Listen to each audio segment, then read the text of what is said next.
Mislim, da je odločitev sodišča že na prvi pogled napačna. Za sodbo nismo zadovoljni. Mislim, da bi bila pravilna odločitev glede na izvedene dokaze oprostilna sodba in je sodišče očitno povsem zmotno ocenilo izvedene dokaze oziroma zmotno ugotovilo dejansko stanje. Se boste pritožili? Ja, nameravamo se pritožiti, to odločitev spodbijati na višjem sodišču v Mariboru s pritožbo in sem prepričan, da takšna odločitev ne bo veljala. Kakšen je vaš komentar na svoje?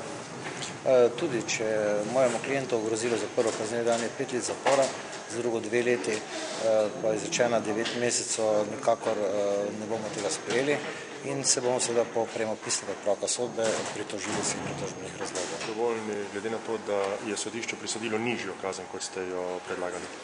Ja, z izrekom sodbe sem zadovoljen, saj sodišče je celoti sledilo mojim dokazom in ugotovilo, da sta obdolženca zanesljivo storila opisano kaznivo dejanje. Zadovoljen sem tudi z višino izrečene kazni, saj je dejansko obdolženi Puclin dobil nepogojno zaporno kazen v trajanju 1 leta. Zdaj, gospod tožilec, najvišja predlagana je do 5 let. Mogoče kako to, da se je tožilstvo vseeno odločilo za 1 leto in 4 mesece?